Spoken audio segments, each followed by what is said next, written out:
What's up, beautiful people, and welcome back to my channel. If you're new here, my name is Crystal, this is Bond Book Reviews, and today we're going to be doing a reaction video for my 23 books in 2023. Did I read them? Did I DNF them? Why didn't I read them? Am I carrying them over to 2024? Etc, etc.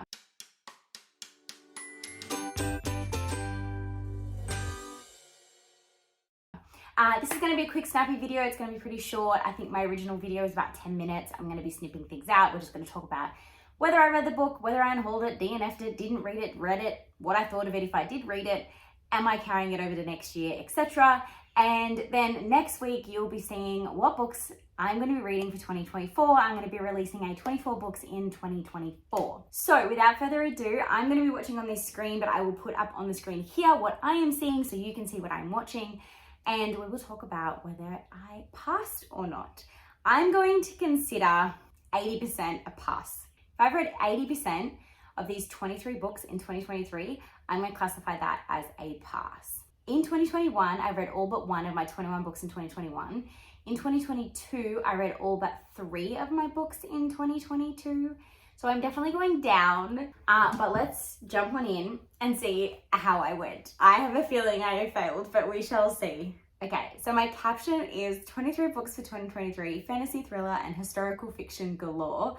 Considering I read probably one historical fiction all of 2023, I'm going to assume that I did not pass. Having a quick look and scan of the books that are on the icon, I don't think I did very well. Oh, my old intro. Hello, lovely people, and welcome back to my channel. If you're new here, my name is Crystal, and this is Bond Book Reviews. And today we're going to be jumping into the 23 books that I want to try and prioritize for 2023. Now, everyone does these lists, and I've done them for the last probably 2 years. I did 21 books that I wanted to do in 2021, and I got all but 1 finished. I did 22 books for 2022, and I got all but 8. Oh, I was so wrong. I thought I said 3. Okay, last year, but this year I want to do better. I'm not carrying any of the books over from 2022. I'm going to do a whole new list, but obviously they're going to be like the extras, I guess you could say, that I'm going to also try and prioritize, but this is just the ones that are like really standing out to me. I pretty much just walked up to my shelf and just grabbed a bunch of books that were like screaming at me at this given moment in time, and they're going to be the ones that I'm going to prioritize for 2023. Now, obviously, my reading changes all the time. I am not someone that just reads one particular genre or style of book, so I tried to be as like random as possible. I tried to grab like a little from the historical fiction, a little from the fantasy, a little from the romance, a little from here. So when I'm looking back and trying to pick from this small TBR compared to my larger TBR, then there's something there that I actually want to read at any given moment. I'm just going to say that I guarantee that I am going to eat my words, and that I really struggled to even think about picking from this list, because when we moved, I don't think I kept it separate anymore. So I don't even remember what was on this list. So I probably have not prioritized these. So I'm going to say I'm probably going to fail, but we'll see. I hope that I've done myself proud for this year, because last year I didn't do so well in the 22 books that I grabbed. So hopefully the 23 I've grabbed for this year are much better. As always, give this video a big thumbs up, subscribe if you haven't already, and all of my other social medias are down below if you want to go and follow me on other platforms where I post content that you won't find on here. So let's dive on into book number 1. Starting off strong with something that I probably won't get to, but I have every intention of getting to, is A Little Life by Hanya Yanagihara. So I DNF'd this. I don't know if it's a soft DNF or a complete DNF. I got to about like 150 pages in. It wasn't that I wasn't enjoying the story, and it wasn't that I don't know, I was not in the right frame of mind for this book, and it wasn't because of how depressing it was just because of how dense and thick it was. I just think I needed something that was like a little bit more like to the point, fast, whereas this book is very much a character-driven story, which I just was not in the mood for when I read it. I have a feeling it's a soft DNF for now. I'll probably pick it up later when I'm like a little bit older and I feel like those kind of stories, but for now, I think it's a DNF. So I've since unhauled this copy. I do still have a copy on my Kindle though, so I may get to it later. And I do have his other story on Libra FM, which I can get to. Let's one that is a DNF. Next up, we have Me Moth. This is by Amber McBridge. It is a book that is written in verse. I have read this. I gave it 5 stars. I thought it was absolutely phenomenal. Me Moth was one of my favorite books of the year in 2023. I shouted from the rooftops about it. It is written in verse and it is absolutely phenomenal. And the ending had me shooketh. I still think about the ending to this day. Fantastic 5-star read. So yes, I have read Me Moth, and it was definitely glad that I put that on my 23 books for 2023. Oh my God, I keep forgetting what year we're in this list. We have Ace of Spades by Frida Abikiyemi. This is another one that I DNF'd. It is definitely a soft DNF. I started this near the end. I think it was like November or December. It was probably November. It was near the end of the year, and I started it for a readathon that I was a part of. And then I kind of like ran out of time, and or like the next prompt dropped. It was like one of those readathons where things dropped regularly. And so I moved on. So I've started this, but I didn't have the time to finish it before the end of the year because then there was other things that were like grabbing my attention. Definitely a soft DNF. I do plan on picking this back up again, but I'm going to classify that as a DNF in this situation. We have Elysium Girls by Kate Pentecost. I have not read Elysium Girls by Kate Pentecost. I still have it on my TBR. It is still quite high on my list. I grabbed it because I knew that I would love it, and I honestly forgot that I had it, and I just haven't picked it back up. And I think it's probably been because prompts that I've been trying to hit have not hit. This book has not hit for it, but it's definitely still on my list of wanting to read for sure. We have a Neva and half of Bookstagram made me want to read, which is Legendborn by Tracy Deonn. Legendborn by Tracy Deonn, I have not read. I have not picked up. I had severe FOMO when I first bought this, and then I think I shied away from it because I was so worried that the hype was gonna like be too high and I was gonna go into too high expectations. I feel like this is the kind of book I'll end up reading probably like 4 or 5 years after the hype has passed and really enjoy it and be like, why didn't I do this sooner? But for now, I have not read this, so this is another fail, unfortunately. You know, has been a very popular book. A lot of people have loved this one, so I think it's about time that I pick it up and cross it off my list. We have a thriller, which is Lakewood by Megan Giddings. So next we have Lakewood by Megan Giddings. I have not picked this up. Again, I just think it didn't hit any TBR prompts I needed to get on here. I mean, I had a couple where there was predominantly white cover. I may have been able to get it on, but I keep honestly forgetting about this book. I know that it was a very popular thriller that came out when it first was released, and I believe it's from a BIPOC author. Don't quote me on that, but yeah, I have not read this. It is still on my list of very keen for, but I think it's also another one where I'm really scared to go into it because my expectations were so high when I first got it. And I kind of had a couple of books where I had such high expectations I went into them, was really disappointed, and so now I've kind of like shied away a little bit from those books. See You in September by Charity Norman. I have another one that I have not read. Oh my God, I am doing so bad. See You in September by Charity Norman has been on 3 TBRs in the year of 2023, and I still didn't get to it. I don't know whether that's my like idea that I should be unhauling this. It's just so chunky, it intimidates me. I don't think I can get an audiobook for this, and that's probably another reason why I've hesitated picking it up, because I haven't been able to do a lot of physical reading lately. But yeah, it is a cult story. I know I will find this so thrilling once I actually get into it. It's just a matter of picking it up and committing to it, and I just haven't done that. But no, unfortunately, it's another fail. I think I'm already at my 80% fail rate here, so we'll keep going, but it's not looking good. A recent haul, which is The Broken Girls by Simone St. James. I have read The Broken Girls by Simone St. James. I gave this one 3.5, almost 4 stars. It was not my favorite Simone St. James. Definitely by far my favorite one by her is The Sundown Motel. This one just wasn't as spooky. It didn't give me the same kind of chills that I got from the first book that I read from her, which was The Sundown Motel. So yes, I have read this one. This counts as a read. Like historical fiction kick at the moment, so I had to add on here a good historical fiction that has had my eye kind of gravitating toward it, which is Echoes of War by Tanya Blanchard. Fuck. Echoes of War by Tanya Blanchard. Unfortunately, this is another one I have not read.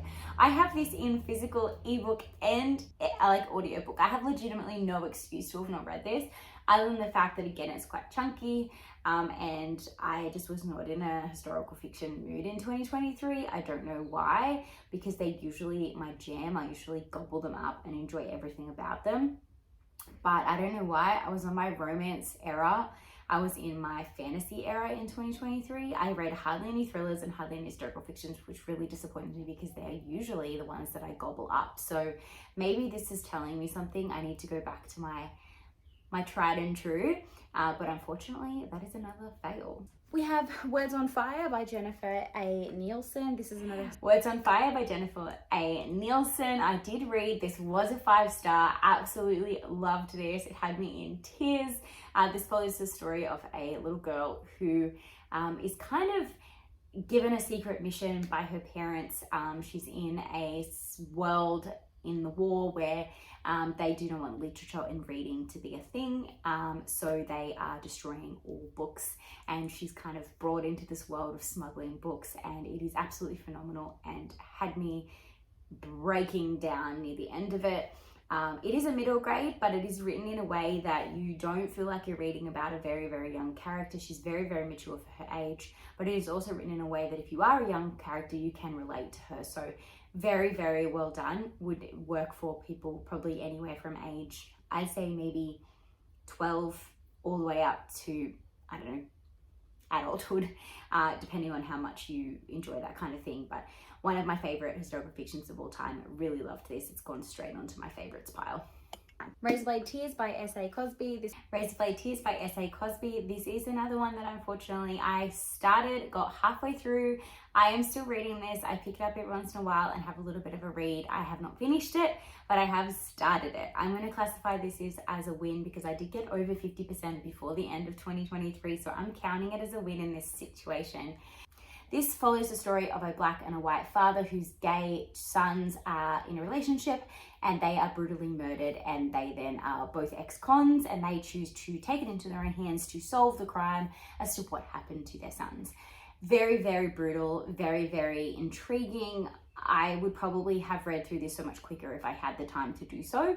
But it's not the kind of story that if you put down, when you pick back up, you feel lost. You feel very much washed back into the story. So far, so good. Definitely counting this as a win, and most likely will be a 5-star. So that's good. But You've Reached Sam by Dustin. Next up, we have You've Reached Sam by Dustin Tao. I have read this. I gave it 3 stars. It was very, very disappointing to me. I went into with high expectations. I expected to blubber, be absolutely wrecked, and I was not. It was very disappointing. I almost DNF'd this one.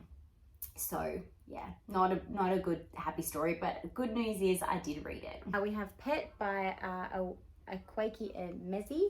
We have Pet by Akwaeke Emezi. Again, very disappointed in this one. I expected 5 stars. It's on so many people's favorites list. I've heard such great things about it. To me, I just couldn't get it. It felt really weird, really strange, really difficult to get into. I did not get the type of writing that she was trying to go for. Was just not what I was expecting. I very much did not expect what I was reading. And because of that, it was a bit jarring and whatever for me as a reader. And that's probably my own fault because I went into it with certain expectations and they came out very, very differently. Not a bad written story, just not what I was personally expecting. So it's my own personal expectations when I went into this. But yeah, I have read it, so yay. Warcross by Mari Lu. Yes, I'm starting a new series. Watch me go. Yay, we're starting to get some positivity here. Warcross by Mari Lu was a read. 5 stars, absolutely loved this. So I am very, very keen to get a copy of the sequel and read it. This was a very much the same vibe that I got from Ready Player One. We follow a story of a main character who kind of goes into this like epic world, game world. I don't know how to describe it without giving things away, but I had a really, really fun time with this one. Continuing the trend of starting a new series, I'm finally going to start Graceling by Kristen Cashore. Graceling by Kristen Cashore. Unfortunately, this was a DNF for me. I'm thinking it's a soft DNF, but it just was not the fantasy novel that I wanted nor expected it to be when I jumped into it. So I found myself very bored. So unfortunately, I put that one down. I think it was about 50%. I don't really recall. That's how much it really stuck with me, what I did read. So unfortunately, that is a read, but it's a DNF. Red Rising by Pierce Brown. Damn it, we were going so well. We have Red Rising by Pierce Brown. Unfortunately, I have not picked this one up. It has been on 2 TBRs and that was not read on either one of them. But since then, a few of my colleagues from work have read it, absolutely loved it. Same as the other people that I've seen that loved it. They're people that I trust. And so it is back up on my list of interest. So we shall see, maybe it'll come out in 2024. You all know why this is on here. I have FOMO. As with The Bone Season. The Bone Season by Samantha Shannon is on here next. I did not read this one. My plan was to read this in August for Buzzwordathon. I was even going to do a buddy read with Britt from Brittany Loves Reading. That did not happen. All right, all my plans, all best laid plans did not happen in 2023, but it's okay. We're going to try again in 2024. Samantha Shannon and Red Sister by Mark Lawrence. Again, all of my FOMO reads, Red Sister by Mark Lawrence, did not happen. I am definitely below 80% at the moment. I think I'm even almost below 50% at this point. I have failed epically. I'll be putting a tally up here so you can kind of keep track, because I'm not keeping track as we go. So editing Crystal will find out how horribly she did. But I think I'm definitely close to, if not below 50% at this point. We have Behind Closed Doors by B.A. Paris, because I have 5 books by this author on my shelf and I have not read one of them. So it is time for me to pick one up. Oh my God, Behind Closed Door by B.A. Paris. Again, a thriller, really excited for, had serious FOMO, did not pick up. I think this is the perfect example of a 2023 list that was purely on FOMO and purely on what everyone else telling me that I think I would like these books. And I chose to listen to myself a lot in 2023.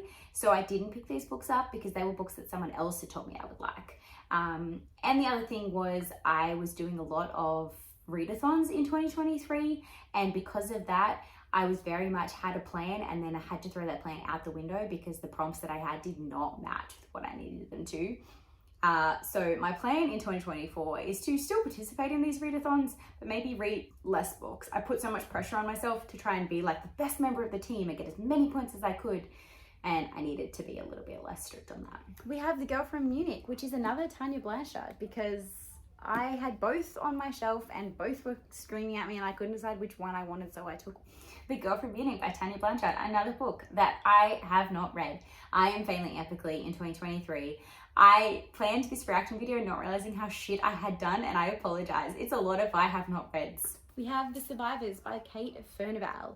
The Survivors by Kate Furnivall. I read this, I did not like it, and I unhauled every Kate Furnivall that I own because I realized that I had 4 or 5 books of this author, and this was the second book of hers that I was going to read, and if I did not like it, I realized I needed to just unhaul the rest. So this was the second book I read, the second chance, and it did not go according to plan. I did not like it. She's definitely an okay writer, but just not the historical fiction writer for me. So all her books were unhauled after I read this one. Another series I want to start is Matched by Ali Condie. Matched by Ali Condie. Again, I have not read this. What am I doing with my life? This is another YA fantasy. I think it's a dystopian fantasy, if I recall correctly. I put this on here so I had a little bit of variety in my fantasies, and they weren't all like epic fantasies, but that didn't work. I ended up not reading any of my fantasies on this list, which really confuses me because I read a lot of fantasy in 2023, just clearly not the ones I was meant to. I feel like if I wait any longer to read this, I'm just going to be like too old and just like not even be able to handle it. And that is Hush Hush by Rebecca Fitzpatrick. Next up we have Hush Hush. It was a binding of Hush Hush and Crescendo. I was only putting Hush Hush on the list, but I actually read the complete bind up, so both Hush Hush and Crescendo by Becca Fitzpatrick. I have the others on my shelf, but I haven't continued the series, but we can cross both of those off because I have read them both and I gave them 5 stars. It was the perfect YA kind of take back to Twilight that I needed, where I could just like lose myself in a story that took very, very little brain power. So that's it. They are the books that I had, my 2023 books, my 23 books for 2023. This is the total of how shit I did, which is this percentage of fail, like this percentage of success rate. So stay tuned. Next week, I'll be telling you the 24 books that I'm going to be reading in 2024. And you can let me know down below in this video which of the books from 2023 that I did not get on that you think I should carry over to 2024. And without further ado, make sure you give this video a big thumbs up, subscribe if you haven't already, because I'd love to have you join this crazy fam. And until next time, guys, thank you so much for watching. Have a great weekend and happy reading. Bye!